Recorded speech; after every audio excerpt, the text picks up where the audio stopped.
Hello everyone, this is CyberEric with another gameplay video. This is for Sword of the Sea, and this is my gameplay overview. I'm gonna go over some of the quick mechanics. It's a pretty straightforward, very simple game. And by the way, this game is excellent. If you don't hear anything else, that's it. But please, first of all, like and subscribe to this video and this channel. It is appreciated. So again, there is a concept of a story here. I'm not gonna go over it, but basically you are this character, right? Hero, etc., knight, and he basically awakens, and he has this sword. However, this is not a combat-driven game. He uses the sword for surfing or skateboarding, however you want to call it. And this is mostly a boarding, running around game. You're flying over on top of your sword here, but again, might as well be a skateboard. And you're gonna be running around. A basic movement is basically you're running around. He can jump, flip, right? Kind of flips, etc. And you can jump around and do a couple other things that I'll show for the gameplay. But for the most part, this game is extremely simple in terms of its mechanics. When you press square on the PlayStation controller, you can basically resonate, which basically creates this little AoE around you, and you can basically activate things. So let me show the controls real quick. Again, pretty straightforward, very simple controls. You got a boost button, jump, interact, etc.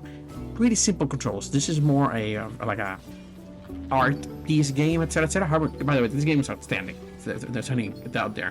You're gonna be moving around, grabbing some of these currency, right? These little triangles, gold triangles, running around, and you're gonna be running around and basically activating things like these lamps. And once you activate them all using your resonance, you'll be able to activate and go to different things and open up the map. It's a pretty straightforward, like linear exploration game. And you're gonna be running around activating this kind of things, and basically you're gonna be changing the world from this like more desert dry aspect, and you're gonna be adding like water to it. So let me kind of show that in one of the first times that you actually do that conversion, which basically you find this little spot here, you activate your sword, and with that you basically summon the sea, and that's why it's called Sword of the Sea, right? Very straightforward for the title. And you're gonna be summoning this water, and once you actually have that water, you're gonna be able to see all kinds of fish, dolphins, whales, etc. And you're gonna be running around with the water through the desert. And the idea is to expand, and then you follow the water, and that's kind of like a quick, very simple progression system. And once you're in the water here, for example, again, very gorgeous game. Once you're in the water, you'll actually be able to go faster. So one of the things cool for the water, and actually you can even go under the water if you jump like that.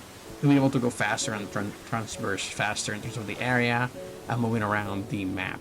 But basically it's a straightforward, very linear-ish game. And once you run around, for example, you can actually have like this U-pipe for doing tricks on the skateboard.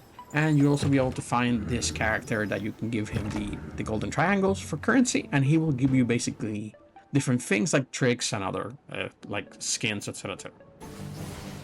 And again, the skateboarding part is one of the close things. Once you got your tricks there, you can basically do a lot of these little half-pipe tricks.